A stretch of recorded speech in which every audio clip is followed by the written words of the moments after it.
The Murders in the Rue Morgue, Part 4 and 5. Murderers had come to the old house on the street called the Rue Morgue. Murderers had come and gone and left behind the dead bodies of an old woman and her daughter. The daughter's body was in the bedroom on the 4th floor. The old woman was lying outside behind the house, her head almost cut off. But the knife which killed her was up in the bedroom, on the floor. The door and the windows were all firmly closed, locked on the inside. There was no way for anyone to go in or out. Voices had been heard, one voice speaking in French. The other voice had not spoken even one word that anyone could understand. But there was no one in the room when police arrived. This much we had learned from the newspapers. My friend Dupin and I, interested by it, we had gone to look at the house and the bodies. Dupin was now explaining to me what he had learned there. That was what we learned from the newspapers. Please remember it, for that much was enough to tell me what I must look for when we were in the house on the Rue Morgue, and I found it. Let us now take ourselves again in our thoughts to the room where the murders were done. What shall we first look for? The way the murders escaped? All right, we agree, I am sure, that we do not have to look for anything outside of nature, for anything not having a real form, a body. The killers were not spirits, they were real. They could not go through the walls. Then how did they escape? There is only one way to reason on that subject, and it must lead us to the answer. Let us look at one at a time at the possible ways to escape. It is clear that the killers were in the room where the daughter was found. From this room they must have escaped. How? At first I saw no way out. It had been necessary for the neighbors to break down the door in order to enter the room. There was no other door. The opening above the fireplace was not big enough near the top for even a small animal. The murderers therefore must have escaped through one of the windows. This may not seem possible. We must prove that it is possible. There are 2 windows in the room. Both of them, you will remember, are made of 2 parts. To open the window, one must lift up the bottom half. One of these windows is easily seen. The lower part of the other is out of sight behind the big bed. I looked carefully at the first of these windows. It was firmly closed, fastened like the door, on the inside. To keep the window closed, to fasten it, someone had put a strong iron nail in the wood at the side of the window, in such a way that the window could not be raised. At least it seemed that the nail held the window closed. The nail was easy to see. There it was. And the people who discovered the killings used their greatest strength and could not raise the window. I too tried to raise the window and could not. I went to the second window and looked behind the bed at the lower half of the window. There was a nail here too, which held the window closed. Without moving the bed, I tried to open this window also. And again, I could not do so. I did not stop looking for an answer, however, because I knew that what I did not seem possible must be proved to be possible. The killers, or perhaps I should say the killer, for I'm almost certain there was only one. The killer escaped through one of these windows. Of this I felt certain. After the murderer had left the bedroom, he could have closed the window from the outside, but he could not have fastened it again on the inside. Yet anyone could see the nails which had held the windows tightly closed. This was the fact that stopped the police. How could the murderer put the nail back in its place? Perhaps if he pulled it out the nail. Yes, that is just what I thought. 2 things seemed clear. First, there had to be something wrong with the idea that the nails were holding the windows closed. I did not know what was wrong. Something was. Second, it was not the nails which were holding the windows closed. Then something else was holding them closed. Something hard to see, something hidden. I went back to the first window. With great effort, I pulled out the nail. Then I again tried to raise the window. It was still too firmly closed. This did not surprise me. There had not been a hidden lock, I thought, inside the window. There had to be a hidden lock inside the window. I felt the window carefully with my fingers. Indeed, I found a button which, when I pressed it, opened an inner lock. With almost no effort, I raised the window. Now, I knew that the killer could close the window from outside, and the window would lock itself. But there was still the nail. Carefully, I put the nail back into the hole from which I had taken it. Then I pressed the button and tried to raise the window. I could not. The nail also was holding the window closed. Then, when the murderer could not possibly have gone out the window, he could not have gone out the window of that window. Therefore, he must have escaped through the other window. The other window was also held closed by a nail, but I knew I must be right. Although no one else had looked carefully at the window behind the bed, I went to it and tried to see whether the two windows were in the same way different. The nail in the second window looked the same as the one I had just seen. I moved the bed so that I could look closely. Yes, there was a button here too. I was so sure I was right that without touching the nail, I pressed the button and tried to raise the window. Up it went. As the window went up, it carried with it the top part of the nail, the head. When I closed the window, the head of the nail was again in its place. It looked just as it had looked before. I took the head of the nail in my fingers, and it easily came away from the window. I saw that the nail had been broken, but when I put the nail head back in its place, the nail again looked whole. What seemed to be not possible, we have proved to be possible. The murderer indeed escaped through that window. I could now see, in my mind, what had happened. It was a hot summer night when the murderer first arrived. He found that window open to let some of the fresh night air come in. Through the open window, the murderer went in and came out again. As he came out, he closed the window, perhaps with a purpose to do so, perhaps by chance. The special lock inside the window held the window firmly closed. The nail only seemed to be holding it closed. And that which was possible looked not possible. Dupin had been talking not to me, it seemed, but to himself. His cold eyes seemed to see only what was in his mind. Now he stopped and looked straight at me. His eyes were now hard and bright, and I understood that using his unusual reasoning power to find the answer to those bloody murders was giving Dupin great pleasure. At first, I could think only of this. Then I said, Dupin, the windows are on the 4th floor, far above the ground. Even an open window. Yes, that is an interesting question. How did the murderer go from the window down to the ground? Once I was quite certain that the murderer had in fact gone through that window. The rest was not so hard to know. And the answer to this question told me still more about who the murderer was.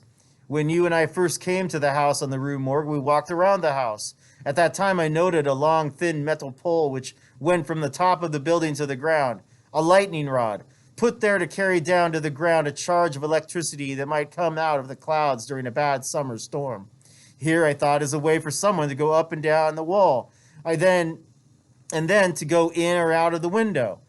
He would have to be very strong. Although certain animals could easily go up the pole, not every man could do it. Only a man with a very special strength and special training. This told me more about what the murder was like, but I still had the question, who?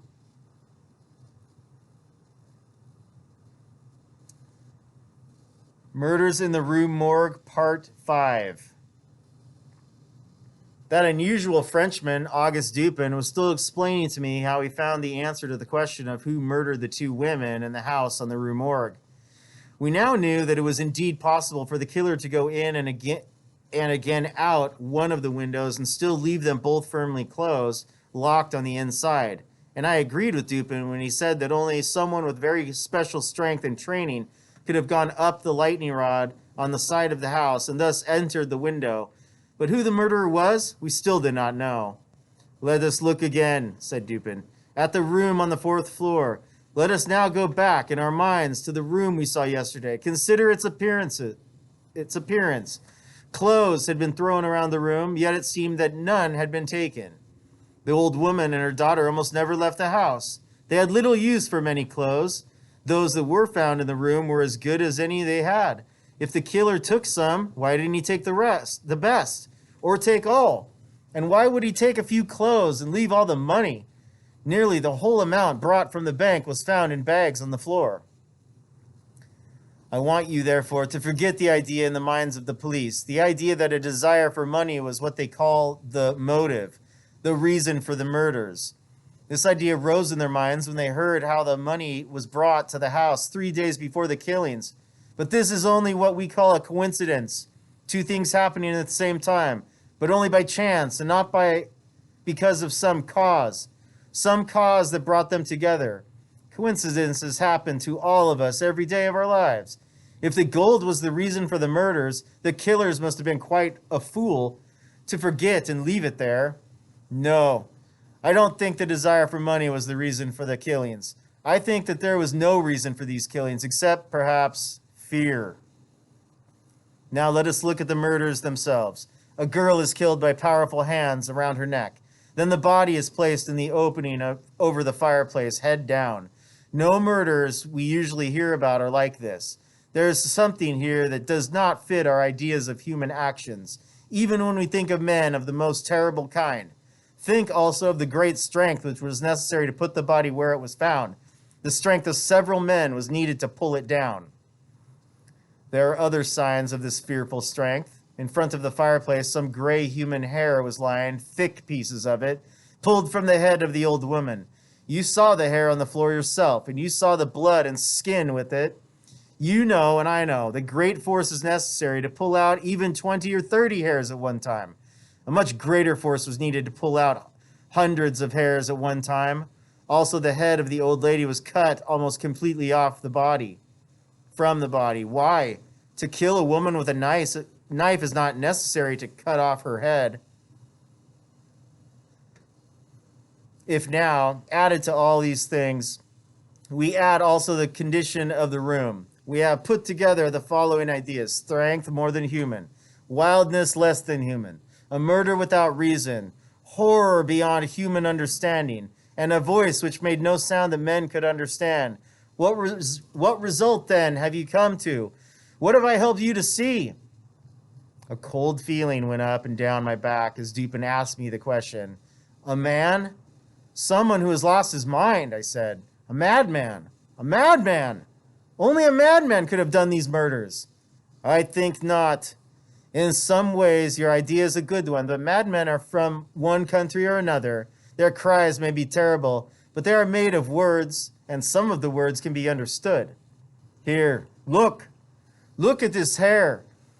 I took it from the fingers of the old woman. The hair of a madman is not like this. Tell me what you think it is. Dupin, this hair is not human. I did not say that it is. But before we decide this matter, look at the picture I made here on this piece of paper. It is a picture of the marks on the daughter's neck. The doctor said these marks were made by fingers. Let me spread the paper on the table before us. Try to put your fingers all at the same time on the picture, so that your hand and its fingers will fit the picture of the marks on the daughter's neck. I cannot. No, but perhaps we are not doing it in the right way. The paper is spread out on the table. The human neck is round. Here's a piece of wood about as big as the daughter's neck. Put the paper around it and try again. Go on, try. I tried to put my fingers around the piece of wood as if it were the girl's neck, but still my hand was not large enough to equal the marks left by the killer. Dupin, these marks were made by no human hand. No, they were not. I'm almost certain that they were made by the hand of an orangutan, one of those man-like animals that live in the wild forests. The great size, the strength, the wildness of those animals are well known. Now look in this book by Cuvier. Read, look at the picture. I did so, and at once I knew that Dupin was right in everything he said. The color of the hair, the size of the hand, the terrible strength, the wildness of the killings, those sounds which were a voice but were not words, everything fit nicely in its place. No, not everything. Dupin, I said, there were two voices. Who was the second voice? The second voice, yes, remember, we decided that only someone with a very special kind of strength could have gone up the lightning rod, up the side of the house, to the window on the fourth floor. Perhaps an animal, perhaps a strong man from a circus, perhaps a sailor. We know now that one of the voices was the voice of an animal, an orangutan. The other voice was the voice of a man. The voice spoke only two words. They were, "My God," spoken in French. Upon those two words, I have placed my hopes of finding a full answer to this horrible question. The words were an expression of horror. This means that a Frenchman knew about these murders. It is possible, indeed it is probable, that the Frenchman himself did not help the orangutan to kill. Perhaps the animal escaped from him and he followed it to the house on the Rue Morgue. He could not have caught it again. It must still be free somewhere in Paris. I will not continue with these guesses, for I cannot call them more than that. If I am right, and if the Frenchman did not himself help with the killings, I expect him to come here. Read this. I paid to have this put in the newspaper. I took the newspaper and read the following. Caught, early in the morning of the 7th of this month, a very large orangutan. The owner, who is known to be a sailor, may have the animal again if he can prove it is his. But Dupin, how can you know that the man is a sailor? I do not know it. I'm not sure of it. I think the man is a sailor. A sailor could go up that pole on the side of the house. Sailors travel to strange, faraway places where such things as orangutans can be got. If I am right, think for a moment. The sailor will say to himself, the animal is valuable. Why shouldn't I go get it?